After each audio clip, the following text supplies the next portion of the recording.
In the unforgiving mountains of Afghanistan, where the air is thin and danger lurks behind every rocky outcrop, a story unfolded that would challenge everything the elite Green Berets thought they knew about strength, courage, and what it truly means to be a warrior.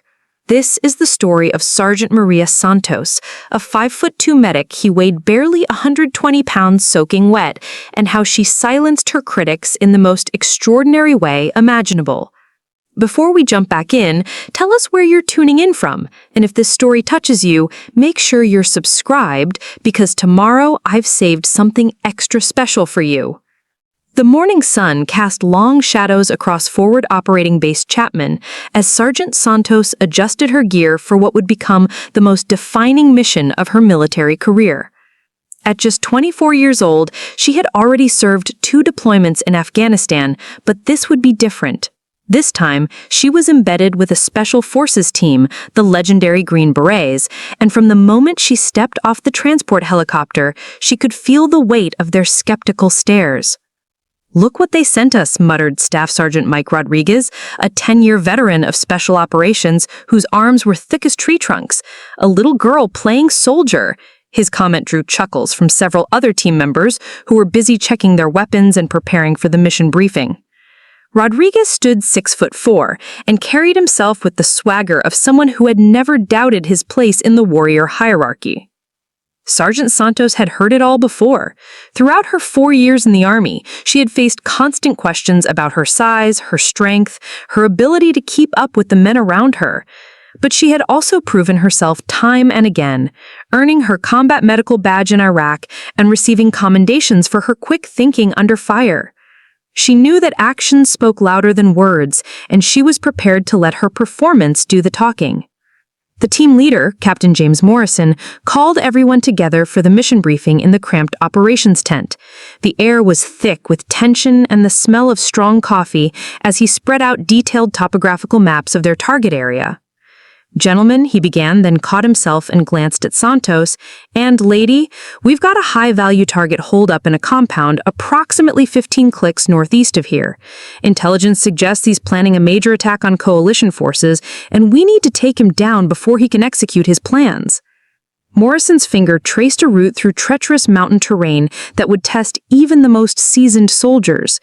The target compound sat at an elevation of over 8,000 feet, accessible only by a narrow goat path that wound through rocky cliffs and loose shale. It was the kind of mission that separated the elite from everyone else, and every man in that tent knew it. "The approach will be on foot," Morrison continued, "and it's going to be a ball-buster. We're talking about a 12-hour hike through some of the most challenging terrain in Afghanistan. The air is thin up there, the ground is unstable, and if the enemy doesn't kill you, the mountain will." He paused to let the gravity of the situation sink in. "This is why we train harder than everyone else. This is why we're Green Berets." As the briefing concluded and the team began to disperse, Santos overheard more whispered conversations. "She's going to slow us down," said Specialist Jake Thompson, a sniper whose reputation for accuracy was matched only by his reputation for being brutally honest. "We should have requested a male medic. This isn't a job for someone who looks like she should be serving coffee instead of serving in combat." Sergeant First Class David Kim, the team's communications specialist, nodded in agreement. "I've seen strong men collapse on missions like this. The altitude alone will crush her. And if things go sideways, how is she going to carry wounded soldiers to safety? She probably can't even lift her own body weight." But what none of these elite soldiers knew was that Sergeant Santos had grown up in the mountains of Colorado, where she had spent her childhood hiking, climbing, and pushing her body to its limits. Her father, a former Marine, had taught her that physical strength came in many forms, and mental toughness was often more important than raw muscle mass. She had learned to move efficiently, to conserve energy, and to push through pain barriers that would stop larger, supposedly stronger individuals. More importantly, she had dedicated herself to becoming the best combat medic the Army had ever seen. While other soldiers were spending their free time playing video games or drinking beer, Santos was studying advanced trauma care, practicing life-saving techniques, and conditioning her body for exactly the kind of mission they were about to undertake. She could perform emergency surgery in the back of a moving vehicle, stabilize multiple casualties under heavy fire, and carry medical supplies that weighed nearly half her body weight. As the team prepared to move out the following morning, Santos methodically checked her gear one final time. Her medical kit was comprehensive, but carefully organized to maximize efficiency and minimize weight. Every piece of equipment had a specific purpose, and she knew the location of every bandage, every medication, every surgical instrument by heart. This wasn't just preparation, it was the kind of meticulous attention to detail that would soon save lives. The mission began before dawn, with the team moving out under cover of darkness through the base perimeter.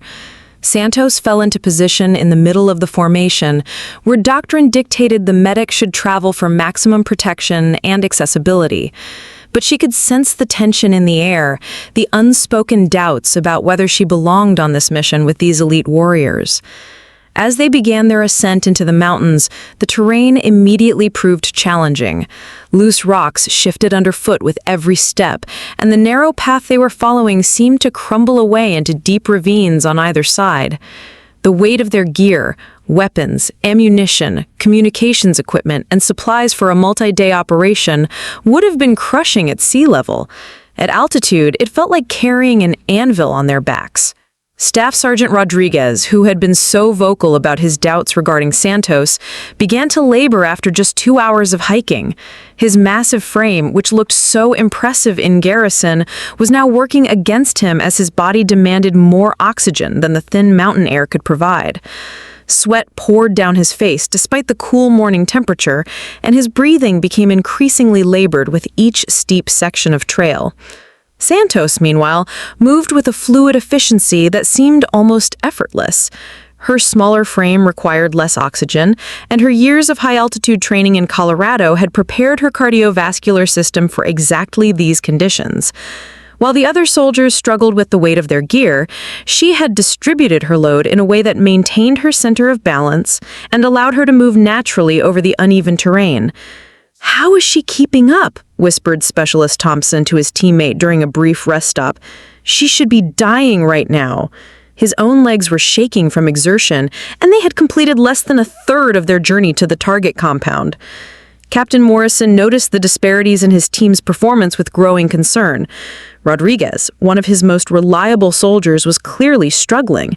2 other team members were showing signs of altitude sickness, including nausea and dizziness. But Santos appeared fresh, alert, and ready to continue climbing. Her breathing was controlled, her movements remained precise, and she was actually helping other team members navigate particularly treacherous sections of the trail. As they climbed higher, the challenges multiplied exponentially. The temperature dropped dramatically as the sun disappeared behind towering peaks, and a thin layer of ice began forming on the rocks. Each step became a calculated risk, with soldiers using their hands to steady themselves on cliff faces that offered little grip and no margin for error. One wrong move would mean a fatal fall into the darkness below. It was during one of these particularly dangerous sections that Santos first demonstrated why she had been selected for this mission. Sergeant First Class Kim, the communications specialist who had questioned her abilities, lost his footing on a patch of ice and began sliding toward the edge of the narrow trail. His heavy communications pack threw off his balance, and he couldn't regain control as he slid toward what appeared to be certain death. Without hesitation, Santos dropped her own pack and lunged forward, grabbing Kim's equipment harness with both hands just as he was about to disappear over the edge. Using a climbing technique she had learned in Colorado, she planted her feet against a solid rock outcropping and used her entire body as an anchor point, preventing Kim from falling into the abyss below. "I've got you," she called out through gritted teeth, her muscles straining against Kim's weight and the pull of gravity. "Just stay calm and work your way back toward me." For several terrifying moments, Kim's life hung in the balance as Santos fought to maintain her grip on his gear. The other team members rushed to help, but the narrow trail made it impossible for more than one person to assist in the rescue. Slowly, carefully, Santos helped guide Kim back to safety, using her knowledge of leverage and body mechanics to compensate for the difference in their size and weight. When Kim's boots finally found solid ground again, he was shaking, not just from the cold and adrenaline, but from the realization that this soldier he had dismissed as inadequate had just saved his life. "Thank you," he whispered, his voice barely audible over the wind that whistled through the mountain peaks. I wouldn't be alive right now if you hadn't..." He couldn't finish the sentence, but Santos understood. She had done what any good soldier would do for a teammate, regardless of their previous doubts or criticisms. The incident changed the dynamic within the team, but not completely. While Kim and a few others began to show Santos genuine respect, Rodriguez and several team members remained skeptical. They viewed the rescue as luck rather than skill, and continued to express doubts about whether she could handle the truly challenging parts of their mission that lay ahead. As they resumed their climb toward the target compound, Santos couldn't help but reflect on the irony of the situation. She had joined the army to prove herself, to show that determination and skill mattered more than size and gender. But with each challenge she overcame, the bar seemed to move higher. It wasn't enough to keep up. She had to exceed expectations. It wasn't enough to do her job. She had to do it better than anyone. And she was beginning to understand that some people would never accept her as an equal, regardless of what she accomplished. As the team continued their grueling ascent through the Afghan mountains, the physical and mental challenges intensified with each passing hour. The thin air at 7,000 feet made every breath a conscious effort, and the temperature continued to drop as they climbed higher into the darkness. Santos had wrapped her hands in extra layers to prevent frostbite, but she could still feel the cold seeping through her gloves as she used rocky outcroppings to pull herself up particularly steep sections of the trail. The target compound was still several hours away, but intelligence reports indicated increased enemy activity in the area. Captain Morrison had received updates through encrypted communications suggesting that their window of opportunity was narrowing rapidly. If they didn't reach the compound and execute their mission within the next 12 hours, their high-value target might slip away, potentially costing American lives in future attacks. "We need to pick up the pace," Morrison announced during a brief rest stop, his breath forming clouds in the frigid air. "Intelligence suggests our target might be planning to move tomorrow morning. If we miss this opportunity, it could be months before we get another chance at him." The announcement sent a ripple of concern through the team.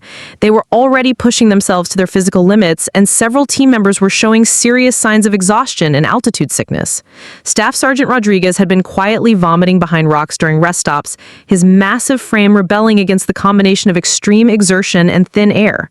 Specialist Thompson's hands were shaking so badly from fatigue and cold that he was having difficulty maintaining his grip on his weapon. Santos, however, seemed to be gaining strength as the mission progressed. Her years of high-altitude training in Colorado had prepared her body for exactly these conditions, and her efficient movement style was allowing her to conserve energy while others burned through their reserves. She had been quietly monitoring the vital signs and condition of her teammates, noting who was struggling and who might need medical attention before they reached their objective.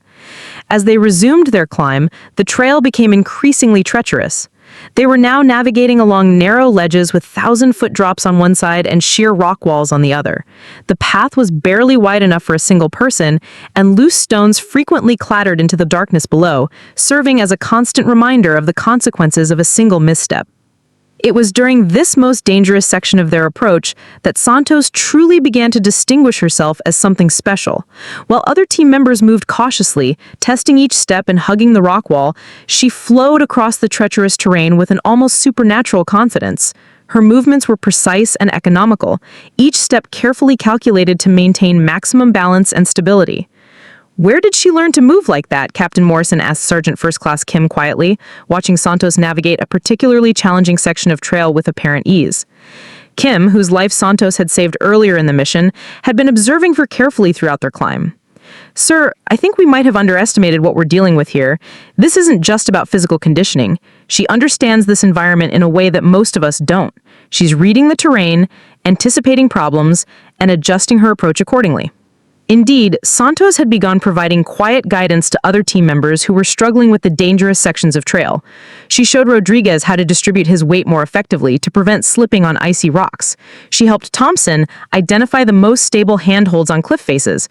She even shared techniques for breathing more efficiently in the thin air, knowledge that could mean the difference between mission success and failure. But perhaps most impressively, she was doing all of this while carrying a medical kit that weighed nearly 40 pounds, a load that included everything from basic first aid supplies to advanced surgical equipment.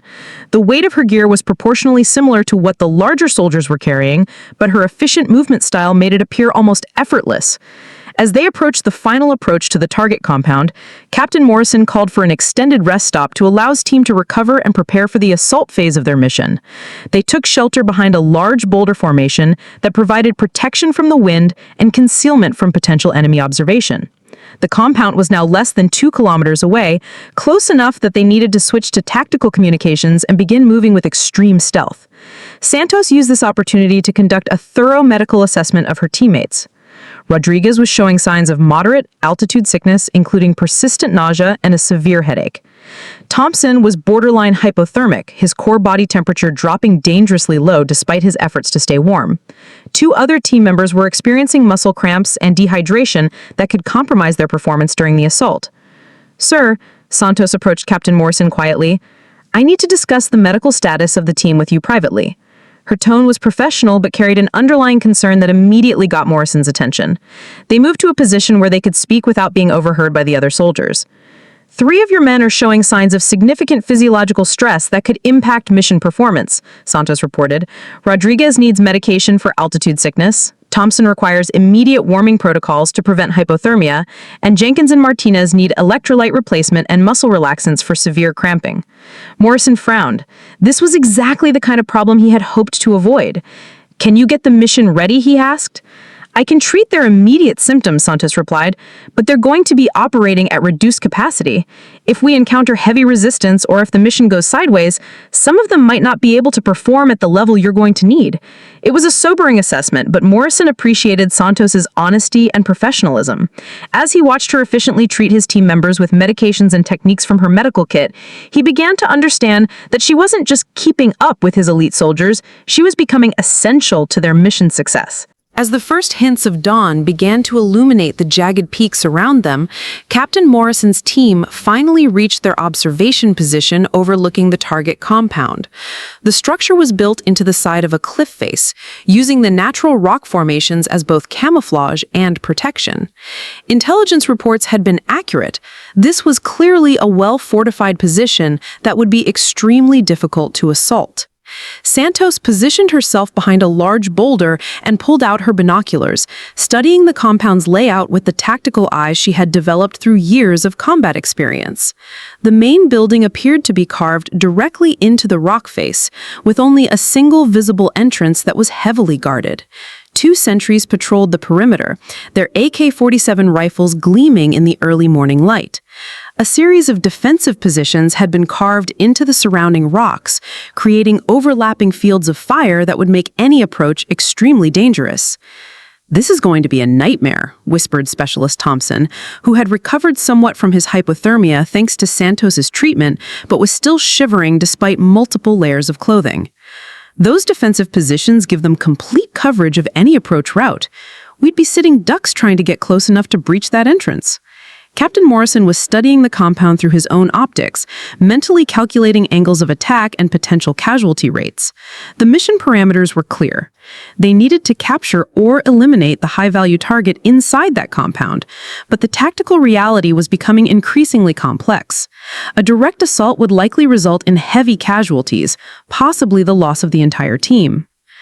"We need to find another way in," Morrison muttered, scanning the cliff face for alternative routes. "There has to be some kind of service entrance, ventilation shaft, or structural weakness we can exploit."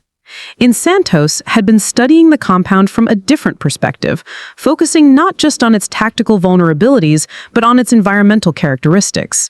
Her experience in mountain climbing and her knowledge of how structures were typically built into cliff faces was giving her insights that the other soldiers, despite their extensive military training, might be missing. "Sir," she said quietly, crawling closer to Morrison's position, "I think I might see something the others have missed. Look at the water stains on the rock face about 30 meters to the left of the main entrance. Those patterns suggest there's some kind of drainage system or natural cave opening that's been incorporated into the compound's design." Morrison adjusted his binoculars to follow Santos's observation. She was right. There were indeed unusual staining patterns on the rock face that suggested water flow from an opening that wasn't immediately visible from their current position. More importantly, that area appeared to be outside the defensive perimeter established by the sentries and fixed positions. If there is a drainage system or natural cave entrance, it might provide access to the compound's interior without having to go through the main defensive positions. The elevation and angle would be challenging, but it's possible a small team could approach from that direction without being detected. Staff Sergeant Rodriguez, who had been listening to the conversation while fighting off another wave of altitude sickness, shook his head skeptically. "Even if there is an opening there, how do you propose we reach it?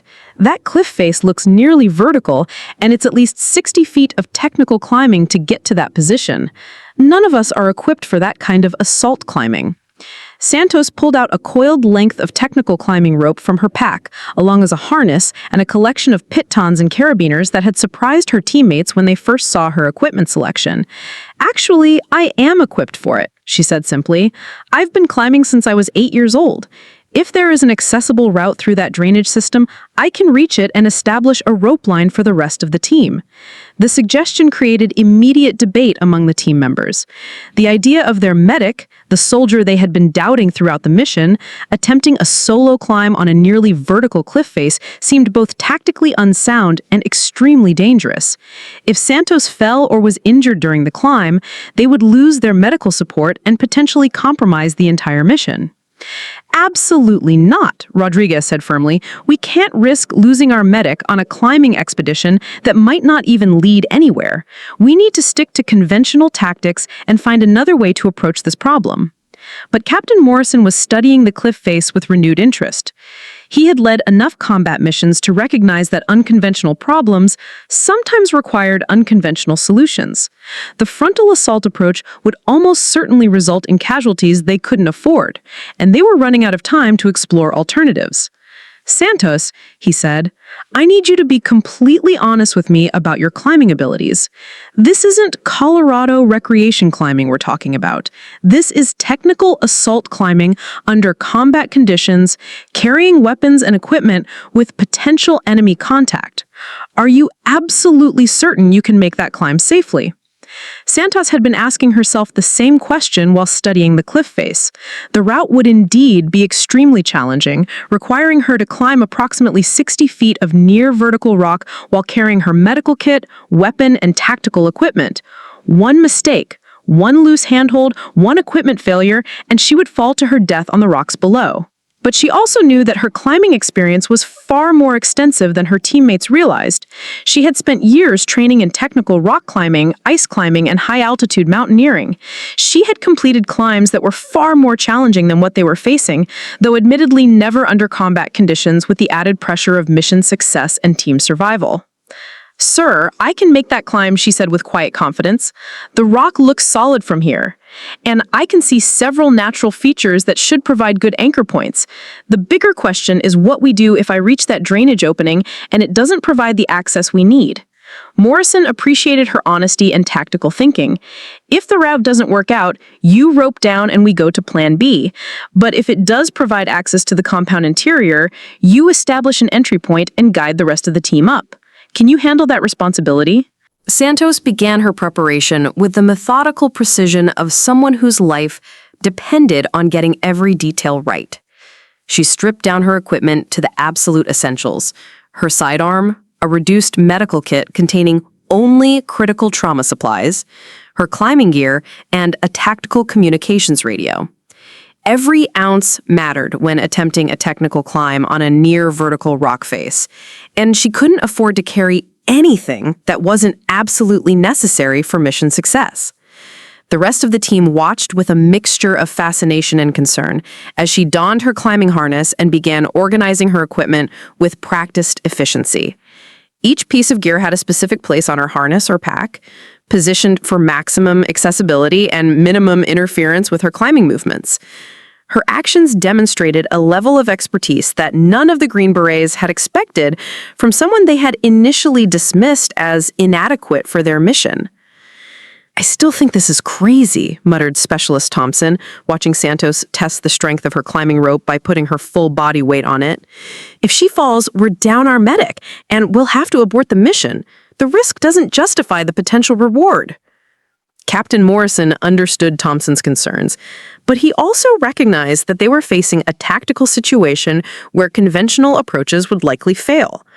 The compound's defensive positions were too strong for a frontal assault, and they didn't have the time or resources for a prolonged siege. Santos's climbing route represented their best chance for gaining access to the target without sustaining heavy casualties. As Santos approached the base of the cliff face, she took several minutes to study the rock composition and identify her initial climbing route. The limestone appeared to be solid, with numerous natural handholds and cracks that could accommodate protection placements. However, the rock surface was also covered with a thin layer of ice and frost from the overnight temperature drop, making every grip potentially treacherous.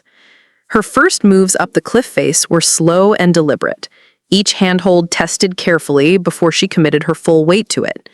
The combination of altitude, cold, and the stress of combat conditions made every movement more difficult than it would have been under normal circumstances.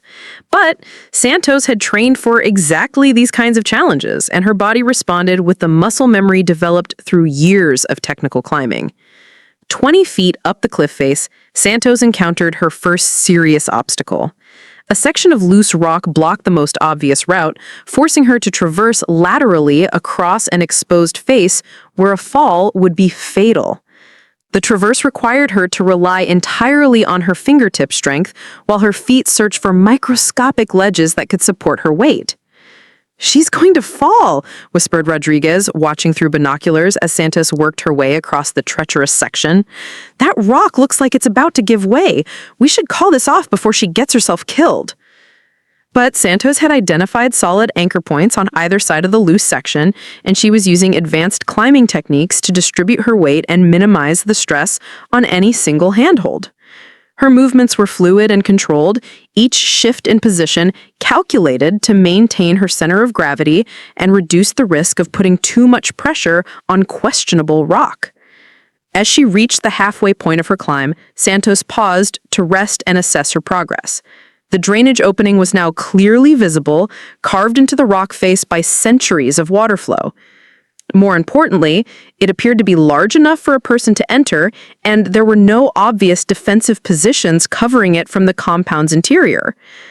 The final section of the climb proved to be the most challenging.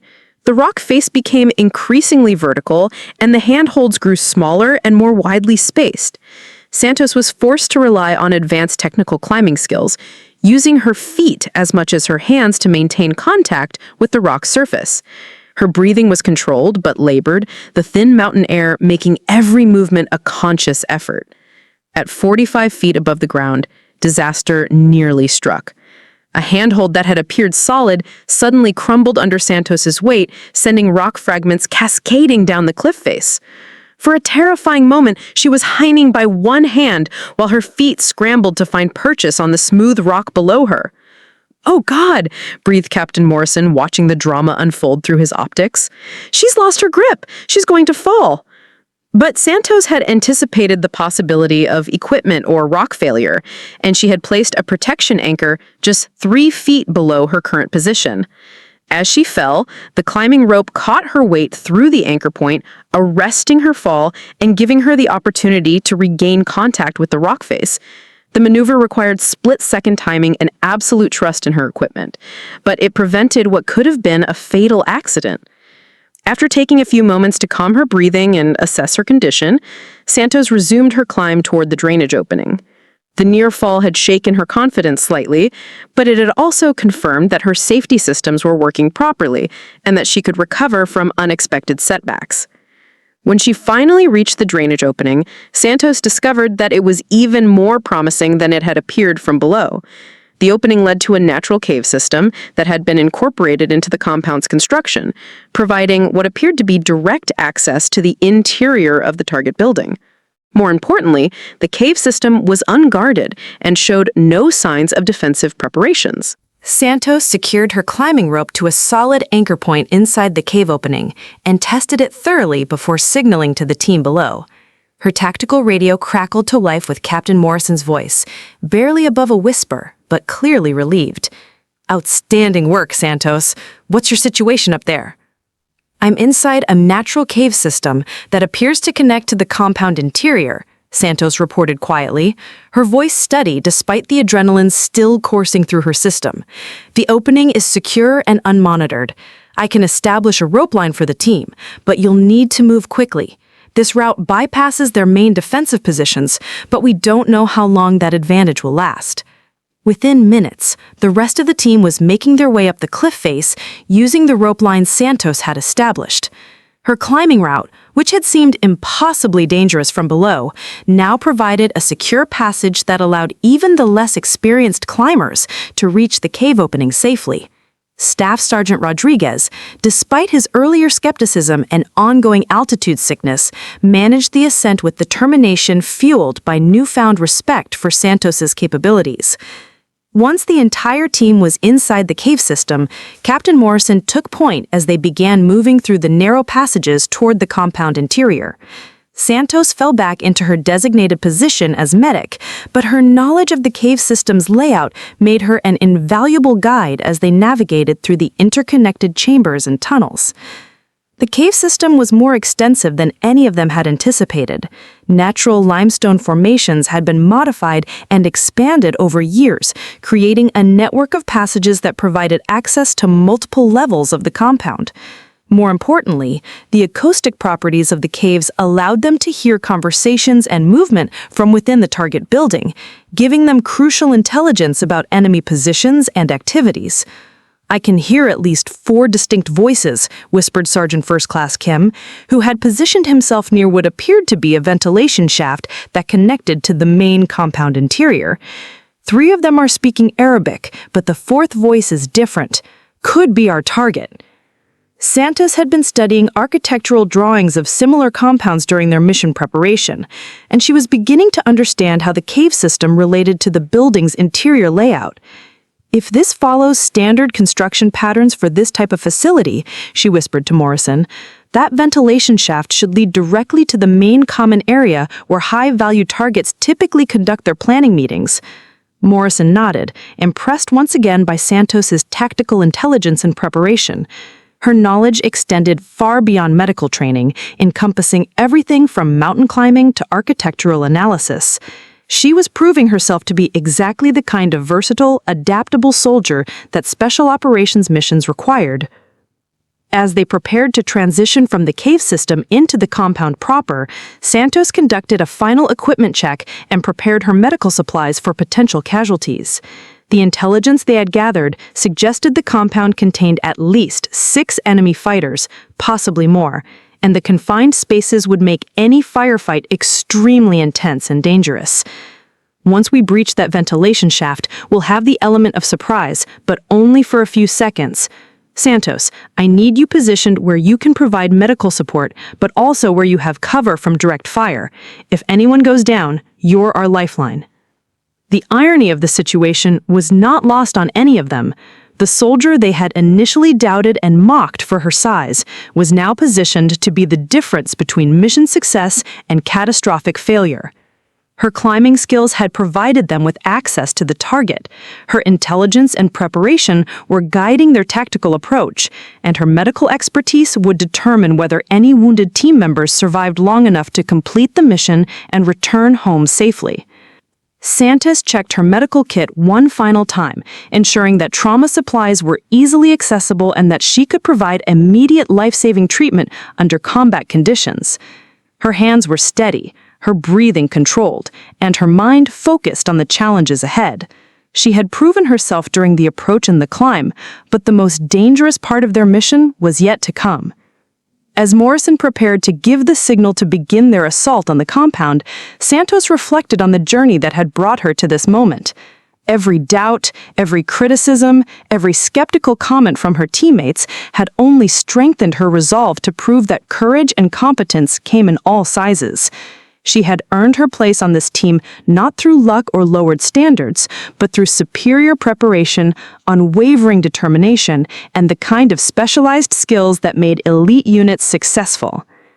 The compound beyond the ventilation shaft was quiet, except for the murmur of voices and the occasional sound of movement. Intelligence suggested their target was planning to move at dawn, which meant they had perhaps 30 minutes before the window of opportunity closed forever. Morrison looked at each member of his team, including Santos, and saw the focused determination that separated special operations soldiers from everyone else. "Let's go get this bastard," Morrison whispered, and Santos knew that whatever happened in the next few minutes would define not just the success of their mission, but her place among these elite warriors forever. The ventilation shaft opened into chaos. Captain Morrison's team dropped into the main common area of the compound just as their high-value target was conducting what appeared to be a final planning meeting with his lieutenants.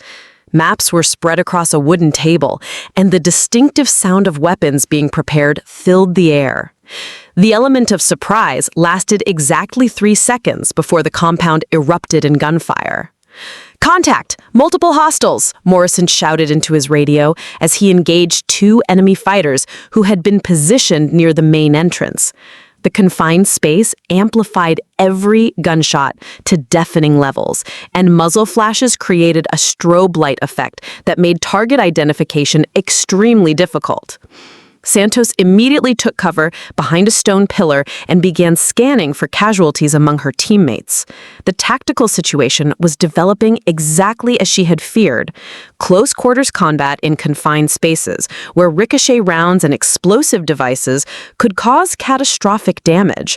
Her medical training had prepared her for exactly these scenarios, but experiencing it firsthand was far more intense than any simulation. Specialist Thompson, positioned near the eastern wall, suddenly cried out in pain as an AK-47 round tore through his left shoulder, spinning him around and dropping him behind an overturned table. Blood immediately began soaking through his tactical vest, and Santos could see that the wound was serious enough to be life-threatening if not treated quickly. "Thompson's hit," Santos called out over the gunfire. "I need to reach him, but I'm pinned down by crossfire from the northern corridor." The tactical situation was deteriorating rapidly. The enemy fighters had recovered from their initial surprise and were now using their intimate knowledge of the compound's layout to establish defensive positions that gave them significant advantages. More concerning, Santos could hear additional footsteps and voices echoing through other parts of the building, suggesting that reinforcements were moving to engage Morrison's team. Staff Sergeant Rodriguez, despite his earlier altitude sickness, was performing with the skill and aggression that had made him a Green Beret legend. His massive frame absorbed the recoil of his M4 carbine as he laid down suppressive fire that kept 2 enemy fighters pinned behind a makeshift barricade. But even Rodriguez couldn't be everywhere at once, and Santos could see gaps in their defensive coverage that enemy fighters were beginning to exploit. "We need to consolidate our position," Morrison shouted over the deafening gunfire. "Santos, can you reach Thompson without exposing yourself to that sniper in the upper window?" Santos studied the layout of the room, calculating angles of fire and identifying potential cover positions that could allow her to reach the wounded soldier. The distance was approximately 30 feet across open ground that was swept by at least 2 enemy firing positions. Under normal circumstances, crossing that space would be suicidal. But Thompson was losing blood rapidly, and every second of delay increased the likelihood that his wound would become fatal. "Give me covering fire on my signal," Santos called back to Morrison. "I'm going to move fast and low. If I can reach that overturned table, I can treat Thompson behind cover and assess whether he can be moved." What happened next would become the stuff of legend among special operations forces. Santos stripped off every piece of non-essential equipment except her medical kit and sidearm, reducing her profile and weight to absolute minimums. She took 3 deep breaths to oxygenate her blood, then exploded from cover with a speed and agility that seemed to defy the laws of physics. Enemy rounds cracked through the air around her as she sprinted across the open ground, her small frame making her a difficult target to track and engage. She dove behind the overturned table just as a burst of automatic fire shredded the wood where she had been standing moments before. The maneuver had taken less than 4 seconds, but it felt like an eternity under fire. Thompson was conscious, but clearly in shock from blood loss and pain. The AK-47 round had entered his shoulder at an angle that suggested it might have nicked his subclavian artery, a wound that could cause him to bleed to death within minutes if not treated properly. Santos immediately began applying pressure to the wound while simultaneously preparing an IV line to replace lost fluids. "Stay with me, Thompson," she said firmly, her voice cutting through his shock and confusion. "You're going to be fine, but I need you to help me by staying calm and following my instructions. Can you move your fingers on your left hand?" Thompson's response was weak but positive, indicating that the bullet had missed major nerve pathways. Santos worked with practiced efficiency, applying a pressure bandage to control bleeding while simultaneously monitoring his vital signs for indicators of shock or internal bleeding. Her medical training was designed for exactly these conditions, providing life-saving treatment under combat conditions with limited resources and maximum stress.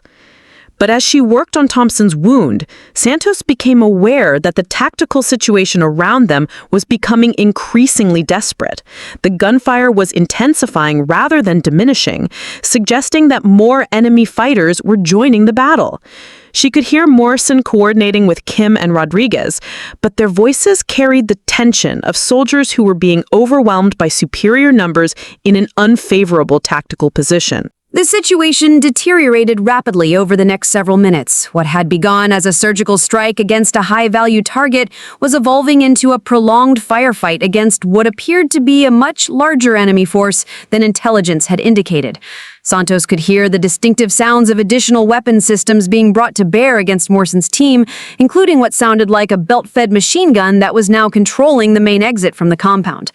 "We've got a big problem," Morrison's voice crackled through Santos's earpiece as she continued treating Thompson's shoulder wound. "Intelligence was wrong about the number of hostiles in this compound. I'm counting at least 12 enemy fighters, possibly more, and they're moving to surround our position. We need an extraction plan, and we need it fast." Santos had stabilized Thompson's bleeding, but moving him under the current tactical conditions would be extremely dangerous. The shoulder wound had damaged muscle and tissue that would make it difficult for him to use his left arm, and the blood loss had weakened him significantly. Under normal circumstances, he would need immediate medical evacuation to a proper surgical facility. But these weren't normal circumstances, and Santos knew that all of their lives depended on their ability to fight their way out of the compound. She began preparing Thompson for movement, using techniques she had learned for treating casualties in active combat zones.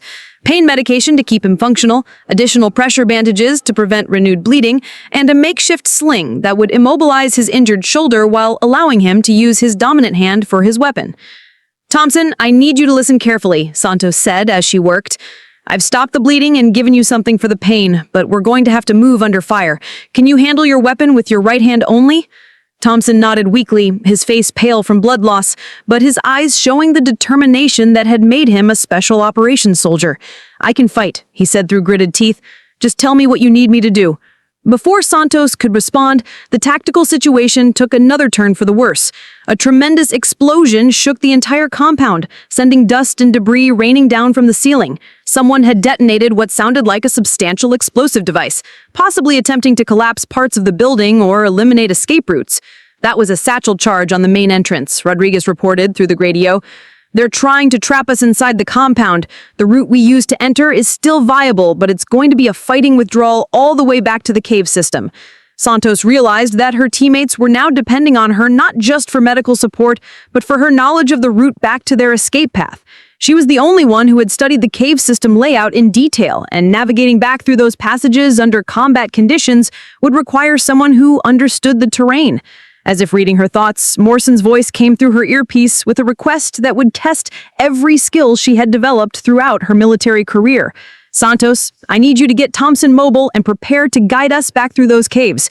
You're our only route out of here, and we're going to be moving fast with potential enemy contact all the way." The weight of responsibility was enormous, but Santos had been preparing for exactly this moment throughout her entire military career. She helped Thompson to his feet, supporting him while he tested his ability to move with his injured shoulder. The pain medication was helping, but she could see that he was still weak from blood loss and would need assistance to maintain the pace they would need to escape. "Can you make it back through the caves?" she asked Thompson directly, knowing that an honest assessment could mean the difference between life and death for the entire team.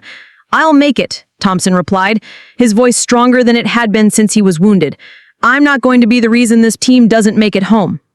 Santos quickly surveyed the compound's main room, noting the positions of her teammates and the tactical challenges they would face during their withdrawal. Morrison and Rodriguez were still engaged with enemy fighters who were attempting to advance from the northern corridor. Kim was providing overwatch from an elevated position, but reporting that he could see additional enemy movement outside the compound. "We need to move in the next 60 seconds, Morrison announced. "Santos, get ready to lead us back to that cave entrance. Rodriguez, prepare smoke grenades to cover our withdrawal. Kim, your rear guard until we reach the cave system." Santos slung Thompson's uninjured arm over her shoulder and prepared to support his weight during their movement to the cave entrance. Despite her small stature, she had trained extensively in casualty evacuation techniques and knew how to use leverage and proper body mechanics to assist soldiers much larger than herself. The irony of the situation was not lost on anyone present. The medic they had initially dismissed as too small and weak to keep up with their elite unit was now literally carrying one of their team members to safety, while simultaneously serving as their guide through hostile territory. Her performance under extreme stress was proving that physical strength came in many forms, and mental toughness was often more important than raw muscle mass. Morrison's signal to begin their fighting withdrawal came just as enemy fighters launched a coordinated assault on their position from multiple directions.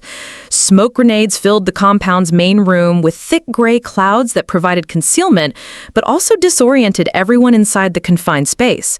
Santos, supporting Thompson's weight while maintaining her grip on her sidearm, began moving toward the cave entrance with the rest of the team providing covering fire around her.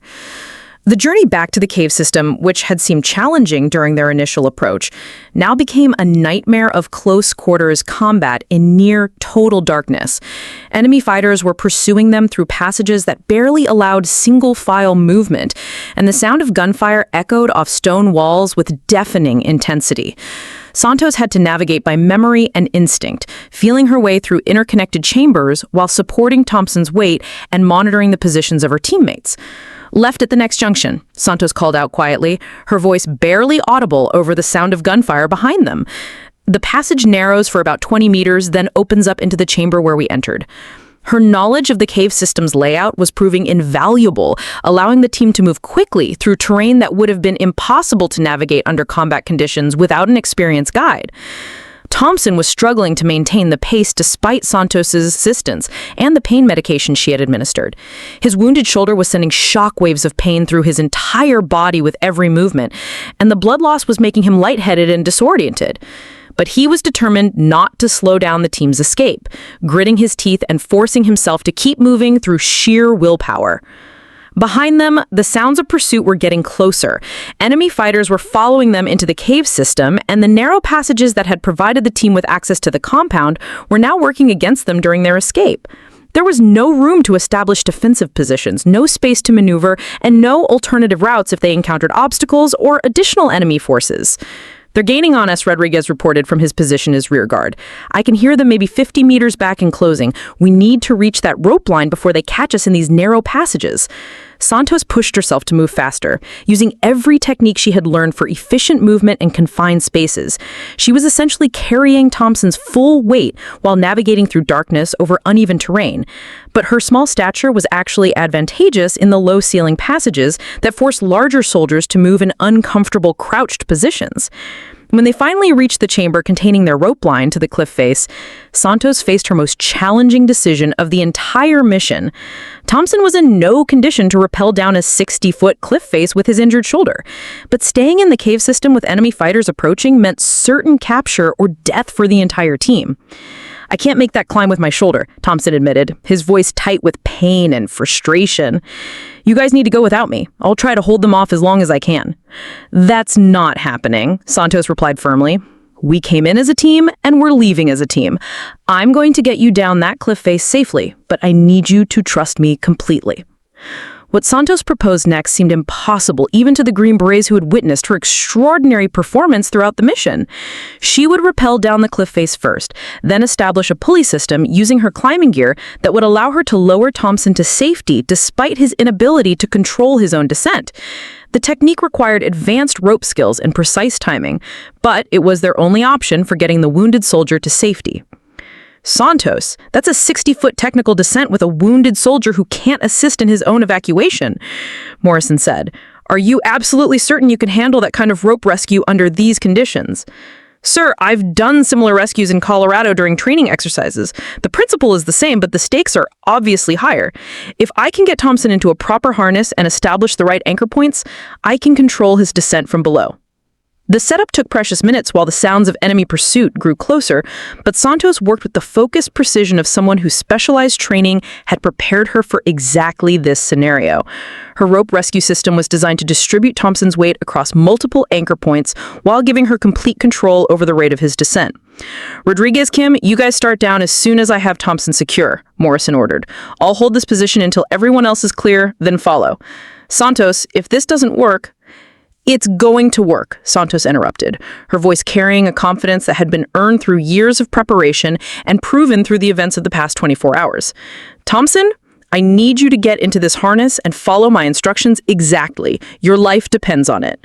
As Thompson was secured into the rescue harness, enemy voices could be heard approaching through the cave passages. Morrison took position near the chamber entrance with his weapon ready, prepared to hold off pursuit for as long as possible.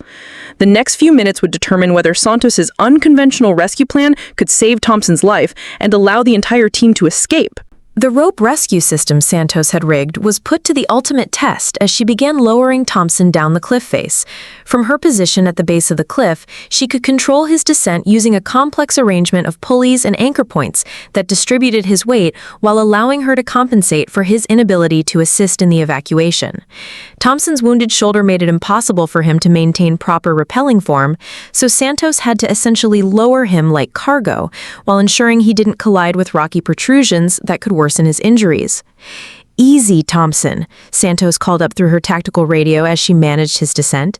"I've got you secured, but try to use your good arm to fend off from the rock face if you start to swing." The technique required absolute trust between the wounded soldier and his rescuer, and Thompson demonstrated the kind of confidence in his teammate that defined elite military units. Above them, the situation in the cave was becoming desperate. Morrison was engaged in a running firefight with enemy forces who had reached the chamber containing the rope line. Muzzle flashes illuminated the cave entrance in brief, stroboscopic bursts, and the sound of automatic weapons fire echoed off the cliff face with deafening intensity. "Rodriguez and Kim are down safely," Morrison reported through his radio, his voice strained from combat exertion. "Santos, how much longer do you need for Thompson?" 30 more seconds, Santos replied, maintaining steady control over the rope system while Thompson descended through the most dangerous section of the cliff face. "The angle changes here, and I need to adjust the anchor points to prevent him from swinging into that rock outcropping." Those 30 seconds felt like an eternity as Morrison held off multiple enemy fighters who were attempting to reach the rope line. His ammunition was running low, and he was being forced to give ground as the enemy pressed their numerical advantage. But he was determined not to abandon his position until Santos had successfully evacuated Thompson and could begin her own escape. When Thompson finally reached the bottom of the cliff face, Santos quickly extracted him from the rescue harness and conducted a rapid medical assessment to ensure the descent hadn't worsened his shoulder wound. The bleeding remained controlled and his vital signs were stable despite the stress and exertion of the evacuation. More importantly, he was now in a position where the team could provide mutual support during their withdrawal to the extraction point. "Thompson's secure," Santos reported. "Morrison, you need to get down here now. Use the fast rope technique we discussed. I can belay you from below if you encounter any problems." Morrison's descent was a masterpiece of tactical climbing under extreme stress. Enemy fighters were firing down at him from the cave entrance, and bullet strikes on the cliff face sent rock fragments showering around him as he rappelled at maximum speed. His larger frame made him a more obvious target than Santos had been during her initial climb, but his experience and upper body strength allowed him to control his descent despite the hostile fire. "I'm taking hits," Morrison called out as he passed the halfway point of his descent. "They're zeroing in on the rope line. I don't think this route is going to be viable much longer." Santos was already thinking ahead to their next challenge. Even when Morrison reached the bottom safely, they would still need to traverse several kilometers of open mountain terrain to reach their extraction point. Thompson's wound would slow their movement significantly, and enemy forces would undoubtedly pursue them once they realized the cave route had been compromised. "Sir, once you're down, I recommend we use the alternate extraction route through the valley approach. It's longer, but the terrain will give us better defensive positions if we're pursued. Thompson can handle that route better than the ridgeline approach." Morrison hit the ground just as sustained automatic weapons fire erupted from the cave entrance above them. Enemy fighters had reached the rope line and were attempting to cut off their escape route permanently. But Santos had already begun packing up her climbing gear, and the team was ready to begin their movement toward the extraction point. "Outstanding work, Santos," Morrison said as they began moving away from the cliff face. "That rope rescue system saved Thompson's life, and your route knowledge got us out of an impossible situation." Rodriguez and Kim had established a defensive perimeter while Santos evacuated Thompson, and they were now ready to begin the tactical movement toward their extraction point. The team was exhausted, wounded, and low on ammunition, but they were alive and together. More importantly, they had successfully eliminated their high-value target and gathered critical intelligence that would prevent future attacks on coalition forces. As they began their movement through the mountain terrain, Santos took one final look back at the compound they had just escaped. The mission had tested every skill she possessed and proven that courage, intelligence, and determination were more important than physical size or gender. She had earned her place among these elite warriors not through lowered standards or special consideration, but through superior performance under the most challenging conditions imaginable. The Green Berets who had initially mocked her size were now depending on her medical expertise to keep Thompson alive during their extraction. The soldiers who had questioned her strength had watched her carry a wounded teammate to safety. The critics who had doubted her capabilities had seen her navigate impossible terrain and execute complex rope rescues under combat conditions. But for Santos, the most important validation was not the respect of her teammates or the success of their mission. It was the knowledge that she had proven to herself that she belonged among the best soldiers in the world, and that she could perform at the highest levels when everything was on the line. The extraction point was still 3 kilometers away through treacherous mountain terrain when Santos faced her ultimate test. The team had been moving for 2 hours, with Santos alternating between providing medical support to Thompson and serving as their primary navigator through the complex valley system. Thompson's condition had stabilized, but he was still weak from blood loss and struggling to maintain the pace necessary to reach their helicopter landing zone before dawn. It was during this final phase of their escape that disaster struck again. As they rounded a bend in the valley trail, enemy fighters who had been tracking them through the mountains opened fire from concealed positions on the ridgeline above. The ambush was perfectly positioned to catch Morrison's team in a crossfire, with no immediate cover available and limited options for tactical movement. "Contact left! Contact right!" Morrison shouted as his team scrambled for whatever concealment they could find among the scattered boulders. "We're caught in a funnel! Santos, get Thompson to cover behind that rock formation." But even as Santos helped move Thompson to relative safety, she could see that Rodriguez and Kim had been hit by the initial burst of enemy fire. Rodriguez was down with what appeared to be leg wounds that were bleeding heavily, while Kim was clutching his chest and gasping for air in a way that suggested serious internal injuries. Both soldiers were in immediate need of medical attention, but they were separated from Santos by approximately 50 meters of open ground that was swept by enemy fire from multiple directions. "I have 2 more casualties," Santos reported to Morrison, her voice steady despite the desperate tactical situation. "Rodriguez appears to have lower extremity wounds with significant bleeding. Kim is showing signs of possible pneumothorax or internal chest trauma. Both need immediate medical intervention." Morrison assessed their situation with the brutal honesty that special operations leaders required. They were pinned down by superior enemy forces, running low on ammunition, and now had 3 wounded soldiers who needed medical evacuation. The extraction point was still over an hour away through difficult terrain, and enemy reinforcements would likely arrive before they could reach safety. "Santos, I need you to tell me honestly, can you reach Rodriguez and Kim without getting yourself killed? Because if we lose our medic, Everyone dies out here. Santos studied the terrain between her position and the two wounded soldiers, calculating angles of fire and identifying potential routes that might provide enough concealment to allow her to reach them. The distance was manageable, but the enemy fighters had excellent fields of fire from their elevated positions. Any movement across that open ground would be extremely dangerous. But as she evaluated the tactical situation, Santos realized that her small stature, which had been the source of so much criticism throughout her career, now provided her with a significant advantage. She could move through terrain features that would be impossible for larger soldiers to navigate, and her low profile made her a much more difficult target to acquire and engage from long range. "I can reach them," Santos told Morrison, "but I'll need maximum suppressive fire to cover my movement. And once I get to them, I'll need time to stabilize their injuries before we can attempt to move them to the extraction point." What happened next became legendary among Special Operations Forces. Santos stripped down to absolute minimal equipment, her medical kit, sidearm, and emergency trauma supplies, then launched herself across the kill zone with a combination of tactical movement techniques and pure determination that defied belief. Enemy rounds cracked through the air around her as she sprinted, dove, and crawled across the 50 meters of open ground. Her movements were so rapid and unpredictable that the enemy fighters couldn't establish a consistent track on her position. She used every depression, every rock, every shadow to break up her silhouette and make herself a nearly impossible target to acquire and engage. When she reached Rodriguez, she found him conscious, but in severe pain from what appeared to be multiple shrapnel wounds to his legs. "Hang in there, Rodriguez," she said, as she immediately began applying pressure bandages and emergency clotting agents. "You're going to be fine, but I need to stop this bleeding before we can move you." Rodriguez looked up at Santos with tears in his eyes, not from pain, but from shame and gratitude. "I'm sorry.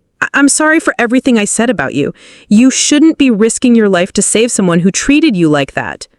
"Rodriguez, you're my teammate," Santos replied firmly as she worked to save his life. "That's all that matters right now. Save the apologies for when we're all safely back at base." Kim's injuries were more complex, requiring Santos to perform an emergency needle decompression to relieve pressure on his collapsed lung. The procedure had to be executed perfectly under combat conditions, with enemy fire continuing to impact around their position. One mistake could kill Kim instantly, but failing to act would also result in his death within minutes. Working with hands that remained steady despite the stress and adrenaline, Santos inserted the needle catheter into his chest cavity and immediately heard the rush of air that indicated successful decompression. Kim's breathing improved dramatically, and his color began to return to normal as his lung re-expanded. "That's 3 lives you've saved a day," Morrison observed as he reached Santos's position during a brief lull in enemy fire. Thompson, Rodriguez, and now Kim. Not bad for someone we thought was too small to handle special operations. But Santos wasn't finished yet. With 3 wounded soldiers who needed evacuation and enemy forces still controlling the high ground, she faced her greatest challenge, getting everyone to the extraction point alive. Her medical skills had stabilized the immediate life-threatening injuries, but the tactical situation remained desperate. It was Santos who proposed the solution that would save them all.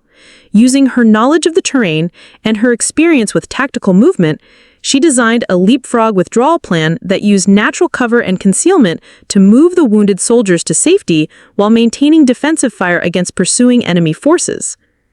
"I can guide us through a route that provides cover most of the way to the extraction point, but it means I'll be carrying or assisting 3 wounded soldiers across difficult terrain while navigating by memory in darkness."